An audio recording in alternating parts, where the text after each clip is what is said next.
Time now for Utah's most accurate forecast with Alana Brophy. Weather rates certified 11 years in a row. All right, from record heat to a cold front, just like that. Yeah, not too bad out there today, though.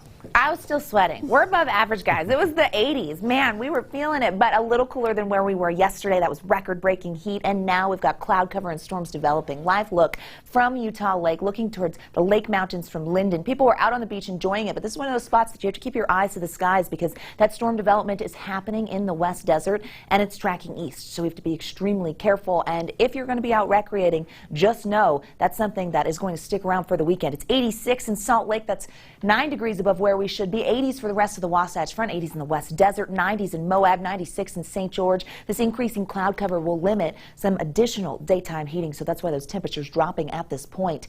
We've got thunderstorm potential. I'll show you where. Fire concerns that have set up for Memorial Day weekend. They want a weekend here in Utah as well, and that's something we have to be very careful with. Our pattern shift is here, and then as we get through our Memorial Day, we know we've got stormy conditions setting up, and yes, we're even talking potential snow. I know, we just finished talking record-breaking heat, but snow potential's there. All right, here comes that next system. Satellite radar kind of shows that deck of clouds moving through Elko and Ely with some storms popping up. We see cloud cover on the eastern side of the state, and now that cloud cover encompassing northern, central, and portions of southern Utah. Not a surprise. We knew this westerly flow would help carry in some activity here. And as we zoom in and get pinpoint, you're able to see West Desert over near Wendover. Gold Hill was seeing some gusty conditions associated with the storm. Also towards I-80 as you're heading towards Rock Springs.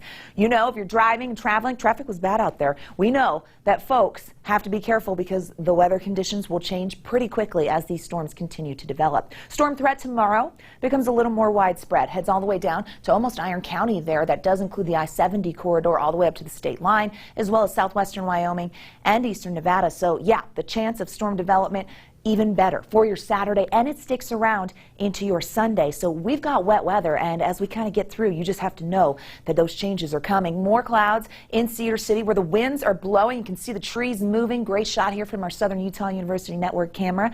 Those winds contributing to the red flag warnings I told you about. Those hold for the next 2 days, and as we take a look at the winds, you can see southwesterly winds really impacting Southwest Desert. Milford with a 46-mile-per-hour gust, 30-mile-per-hour gust in St. George. Blowing dust is also creating hazy conditions in all of those spots where we're seeing the wind. We're dry down there. All right, as we head into tonight, the chance of that moisture coming in from the West Desert's there. Chance of that storm coming through. Here comes the front as we roll into our Saturday. Tomorrow morning, I think northern Utah is going to wake up to some rain, some soggy conditions with scattered storms as we head into the afternoon and evening hours. That front comes through and really helps with the development. We also see our red flag warnings in effect. They don't quit. Nope, they hold on until Sunday. Now, they'll ease on the eastern side of the state as that moisture becomes more widespread and moves east into Sunday, but they hold for southern Utah.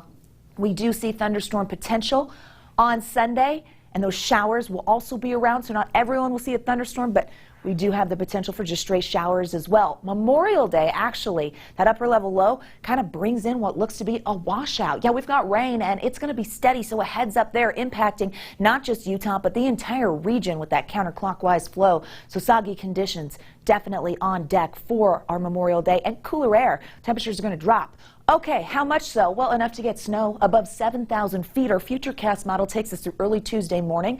When all is said and done, 3 to 7 inches above 7,000 feet. Park City, you could see some snow mixing in. You can see over the Wasatch and the Uintas that there's potential, so we're going from extreme heat to the potential for snow in a matter of a holiday weekend. Utah at its finest. 60s and 70s for tomorrow. If you have outdoor plans, you're going to be dodging potential thunderstorms, so a heads up. 70s in eastern Utah where the southwest winds are blowing. You get 90 in Moab and 93 in St. George. Gusty conditions with that fire danger. Fire danger is going to be at the forefront of your mind if you're going to be down south, even as those temperatures tumble to the 80s, then the 70s. Slight chance on Memorial Day of a thunderstorm, even down there in St. George. It's going to be straight rain in many other locations. Look at that unsettled weekend throughout the entire Beehive State. Yes, you've got to be careful. This pattern change is going to be something you notice because those numbers keep dropping. Check it out on the Wasatch Front, 7-day to the 50s. By Memorial Day, staying unsettled through Tuesday. We don't dry out until Wednesday. Whew, it's going to be a lot, folks. So just if you're going to be outdoors, you have to be ready for it. But can you believe we're sitting at 86 and we will see a high of 58 on Memorial Day? Glenn, Courtney, over to you.